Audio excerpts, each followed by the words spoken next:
নেতা কিছু করতেন নি তখন আমরা কি জানতাম আপনারা জানা মতো কিছু করতেন দেখার মতো কিছু করতেন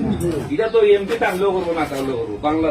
তাই যদি এমপি না থাকতা কত 50 বছর বিরাই যে লাখান হয়েছে এর চেয়ে ভালো হইল বুঝলেন এর লাগি আমরা কিন্তু উন্নয়ন বঞ্চিত হয়েছি এখন উন্নয়ন বঞ্চিত হয়েছি এখন আমরা সুদে আসলে আমরা আদায় রকমের বলানি সামনে একটা আমরা যে গত 50 বছর যে উন্নয়ন বঞ্চিত হইলাম তখন সুদে আসলে আমরা আদায় করতে গেলে আগামী গভর্নমেন্ট হইব বিএনপির গভর্নমেন্ট এই সকলে আমরা বিশ্বাস করি তো আর তো না আওয়ামী লীগ যেহেতু নাই তার কোনো আমরা প্রতিদ্বন্দ্বী আসেনি এই জামার টামার এটা বিল নাই এটা তো যেটা থেকে সারা বাংলাদেশ আর যতই পালাপালি করুক না কেন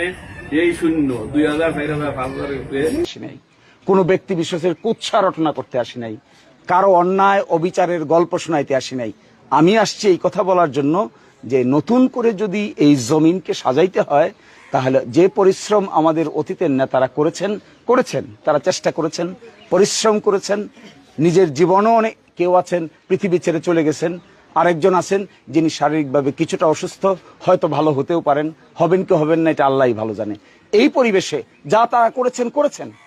যতটুকু পেরেছেন চেষ্টা করেছেন, সময় ব্যয় করেছেন, যা কিছু পারেন নাই তা আমাদের কাজ হলো এই নতুন প্রজন্মের মানুষদেরকে সাথে নিয়ে, যুবকদেরকে সাথে নিয়ে, মুরব্বীদেরকে সাথে নিয়ে, নারী পুরুষদেরকে সাথে নিয়ে, হিন্দু মুসলিমকে সাথে নিয়ে নতুন করে যে কাজগুলো করা হয় নাই, যে কাজগুলো করা যায় নাই, যে কাজ এখনো বকে আছে এই কাজগুলো বাস্তবায়ন করাই আমাদের মূল উদ্দেশ্য।